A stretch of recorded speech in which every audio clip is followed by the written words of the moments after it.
মানিকগঞ্জ ৩ আসনের জামাত মনোনীত সংসদ সদস্য প্রার্থী হযরত মাওলানা দেলোয়ার হোসেন, উপস্থিত আছেন সংগ্রামী জেলা আমির হাফেজ হযরত মাওলানা কামরুল ইসলাম সাহেব সহ অন্যান্য নেতৃবৃন্দ। প্রিয় উপস্থিতি, আসসালামু আলাইকুম ওয়া রাহমাতুল্লাহ। প্রিয় ভাইয়েরা, আপনারা তো জেলে থাকতেন, আপনাদেরকে গ্রেফতার করা হয়েছে, আয়নাঘরে নেওয়া হয়েছে, ঠিক না? দেখি রব্বুল আলামিন সেখান থেকে মুক্তি করে এই অবস্থা নিয়ে এসেছে। প্রিয় ভাইরা, আমাদের শেষ মন্দির আল্লাহর সন্তুষ্টি এবং বাংলাদেশের কোরআনের শাসন প্রতিষ্ঠা।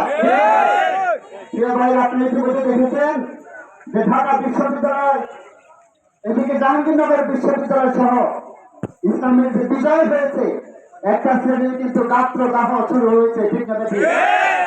নির্বাচন যদি আমরা বিজয় হই, যতই সুস্থ হোক, তার অভিযোগ করে কি নির্বাচন সুস্থ হয়নি। আগামী নির্বাচনে জনগণ সিদ্ধান্ত নিয়েছে ইসলামকে, জামাত ইসলামীকে নির্বাচিত করবে। ভাইরা, ওদের যতই কষ্ট লাগবে না কেন, আপনাদেরকে আমি আহ্বান জানাচ্ছি, ভোট কেন্দ্রে পাহাড়ে দিয়ে আমাদের নির্বাচনের বিজয় নিশ্চিত করে ঘরে ফিরবেন। আপনারা কষ্ট করে এই প্রোগ্রামে এসেছেন, কষ্ট করেছেন, সবাইকে ধন্যবাদ জানিয়ে আজকে আমার এই সংক্ষিপ্ত বক্তব্য শেষ করছি। আসসালামু আলাইকুম ওয়া রাহমাতুল্লাহ।